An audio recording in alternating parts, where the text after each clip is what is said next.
That's all but just ludicrous. Don't you think that you're the reason why your husband is no longer interested in you? No wonder he cheats on you. That's right. Naomi is much younger and much better than you. Who wants an old woman close to 40? So, shall we divorce? Of course, you idiot. File for divorce now. That's an order. I left them with mixed feelings of despair, revenge, and relief. As I reached into my pocket and grabbed something, a smile came up on my face. Well, goodbye. I'm Della, a 37-year-old housewife. My husband, Levi, is a salesman. I met him through work when I was single. We exchanged business cards and kept strictly a professional relationship at first. From there, dinner invitations gradually increased. Before I knew it, he was contacting me every day. His enthusiastic approach pushed me to become his girlfriend. I knew from a test I took a while ago that it was difficult for me to have a child. My long-time dream of having a happy home with my husband and children was crushed, and I experienced such devastation that I was almost suicidal. Both Levi and my parents were getting to the age when they desired to see their grandchildren. I told them about my condition before they started asking. Both parents were sympathetic. Levi also said, "I want to be with you, Della, no matter what." Those words helped me to overcome the sadness of not being able to have a child. When we got married, we decided to build a fulfilled life for the two of us. 10 years has passed since then. His gentleness of those days were nowhere to be found. We even stopped having meals together. He came home after midnight every night and went to sleep without taking a shower. In the morning, he woke up just in time to go to work. "Are you going to be late again today?" "Yeah, I have to work late." On his days off, he usually went out to play golf with his clients.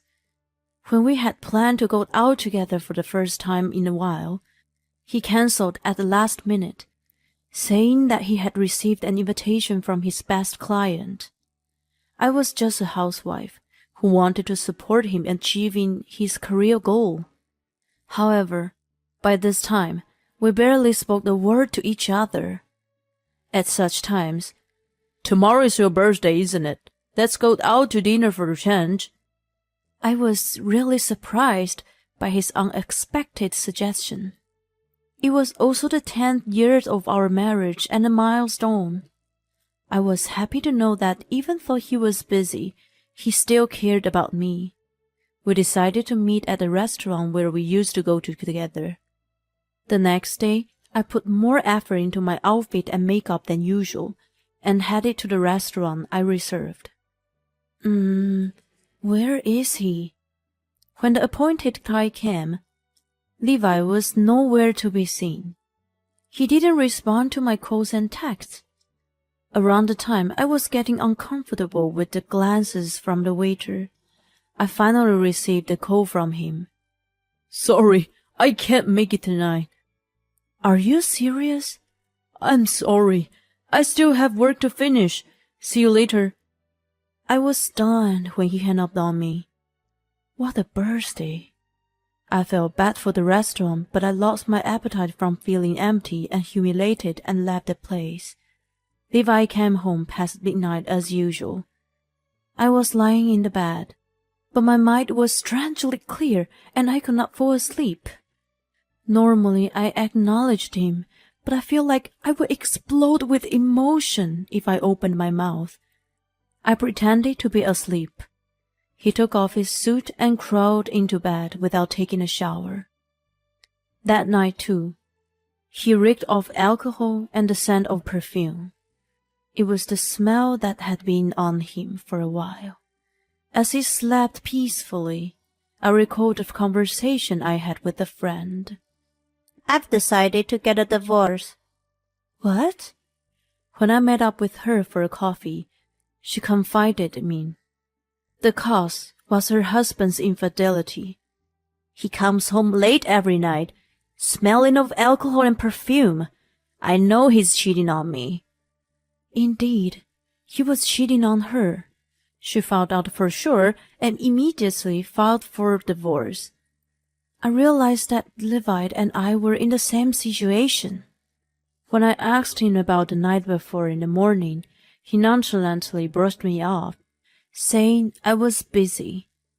I kept pressing on him, but "I'm going to be late for work," and rushed out. I called my friend and asked her for advice. "That's definitely cheating. It's unforgivable." Hearing that, I started simmering with anger. I was mad at not only Levi, but went out every night and didn't even try to have a conversation with me, but also at myself. Even thought our marriage had long cooled off, I pretended not to notice. I still don't have any solid proof that he's cheating on me. My friend referred me to a private investigator whom she used to build her case. I decided to do the same. The fee was quite expensive, but I considered it as a cost to move forward. I paid it out of my savings, and in no time, I was presented with proof of the affair. The photos show Levi and a young woman walking arm in arm like lovers. They were shopping at a designer's brand boutique and dining at an upscale French restaurant. Then there were photos of them going into a hotel. The woman in the pictures was a college student called Naomi. She was 15 years younger than him. She worked as a bartender in the restaurant near Levi's office. He was a regular there, and there was how they met. He supposedly fell in love with her at first sight. There were pictures of them drinking heavily at the bar. I knew he was cheating on me. He came home late, didn't eat at home, and smelled of alcohol and perfume. It all made sense. The more I looked at the evidence, the clearer it became that he was spending a lot of money to be with her. Where did all this money come from? I checked online banking in haste. He had taken money out of the retirement savings to finance his affair. There was hardly any money left in the account. I fell to my knees. I can't believe I've been with such an idiot for 10 years. Fury came up from deep inside me. He chose his selfish desire over the future of our marriage. The moment I realized it, I decided to divorce him. I became clear-headed from that point on. I knew that even if I confronted him with the evidence, he would come up with excuses. It was the best to catch him in action. I remember that he mentioned an urgent business trip on Sunday. Old me would have said, "Have a safe trip, good luck," and sent him off, but not anymore. My intuition was telling me that he was going to meet up with his lover. I picked up his tablet, took a breath, and typed in his birthday. He was so careless that he came home reeking of perfume, and that his affair was proven in a matter of seconds. It was easy to guess the password. He was not only careless, but a moron. I unlocked it and looked for some information. There were no messaging apps, and I couldn't find any communication with his lover. I found confirmation of an Airbnb booking in his email though. I immediately recognized the famous glamping site and noted the cabin number he had reserved. The day of booking was the Sunday. He was supposed to have a business trip. He'd better watch out. I was determined to confront him on that day. Sunday arrived. "I don't know what time I'll be back tomorrow." Okay, have a safe drive. I said, "See you later," in my mind. Oblivious to what was stored in his immediate future, he left the house cheerfully. I made careful preparation and headed out to the place. The cabin looked bigger and more modern than it looked on the internet. He had never taken me to such a chic place. I felt even angrier. I went to Levi and Naomi's cabin and knocked on the door. Yes? Who is it? I'm sorry to bother you, but I need to check your smoke detector. May I come in? Levi opened the door without any suspicion. He was stunned when he saw me standing in front of him. While he was trying to grasp the situation, I forced myself into the back. I opened the thick curtain that divided the lounge area and bedroom and found Naomi sitting on the bed. She seemed to recognize who I was. Why are you here? She was in shock. I know you guys were looking forward to a fun trip, but it's too bad. How did you know where I was? I explained the sequence of events. He came home late every night, the smell of alcohol and perfume, and the investigation. I told him that I checked his tablet and found out his business trip was a lie. You've been suspicious? Of course. Ever since my birthday, you have cancelled our dinner. We're done. While we were arguing, Naomi shrieked in laughter. I am amused, Mrs. Have you ever thought that maybe you're the reason he's not interested in you? No wonder he wants to cheat on you. Yeah, that's right. Naomi is much younger and much better than you. Who wants an old bitch close to 40? They turned defiant and began to mock me. I tried to hold back my hand from slapping him. Shall we get a divorce then? I took out the file of divorce papers my lawyer had drafted. He snatched it from my hand. Well, goodbye. I left the cabin. Once I was outside, I put my hand in my pocket. I stopped the recorder that had been recording our conversation. Mission accomplished. I removed my name from the joint tenancy agreement and changed everything else to Levi's name, and then returned to my parents' house. I had asked my brother's friend, who worked in the law firm, to take care of my divorce. He was also my brother Aiden's lawyer. Aiden was running his own business. When he graduated from university, he established a company under the guidance of our father, while I went to work for a major corporation. My father had a big influence on us as we were a family of old money. Even so, we had never experienced a luxurious lifestyle. There was an inherent feud in our grandfather's generation that threatened to destroy the whole family. After my father became the head, they began to live simpler and more solid lives. Aiden and I respected our father very much. So, even after we became independent, we'd been following his teachings and living humbly. Spending money for one's personal greed was absolutely unthinkable. I informed Aiden about the divorce. A man who doesn't value his family is the worst. He was indignant. I explained the whole story and mentioned Naomi's name. I've heard that name before. Maybe. He then called his HR. Naomi's surname was unusual, so it must have sounded familiar. When he inquired, to our surprise, she had received a job offer from his company. She was apparently very enthusiastic during the interview, saying, "Your company is my first choice." I played him the audio I had recorded at the cabin. We don't want someone like her in our company.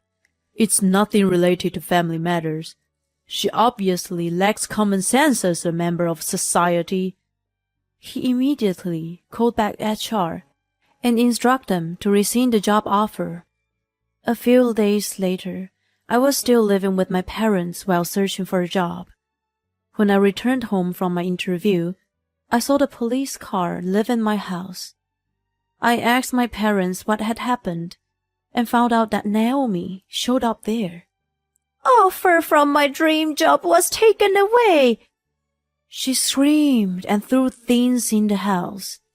She grabbed my mother and demanded to know where I was, so my father called 911.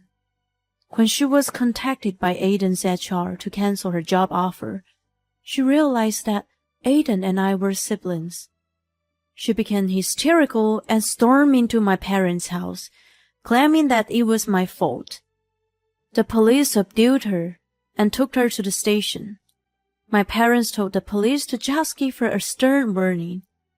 When her parents went to pick her up, they told her that she was on her own from then on. They were apparently fed up with their daughter, who caused problems on a regular basis. She lost the job that was lined up for her after graduation and was abandoned by her parents. She became homeless and had to drop out of school. As for Levi, his biggest client was my father's company, which canceled all the contracts. When he found out about it, the blame drained from his face and he fainted. Rumor spread throughout his office, and his colleagues began to look at him with disdain. He had lost his place in the company and resigned voluntarily. There was no way he could quit his job and maintain his existing lifestyle because of the alimony he owed me. He gave up his apartment and moved into a cheaper place. He then tried to rely on Naomi, who kept a bartending job. They got into a heated argument at the restaurant, and the police were called. Naomi wanted nothing to do with him after that. He then began to ambush me around my house. "It was my fault. Please, come back." "What are you talking about now? Stop showing up here." He demanded that we get back together and followed me around like a stalker. When I began to feel unsafe, the one who helped me was James. He was Aiden's PA and our childhood friend. He really put an effort to protect me by patrolling around my house and escorting me. One day, I was walking with James when Levi appeared again. Who the hell is this guy? "None of your business."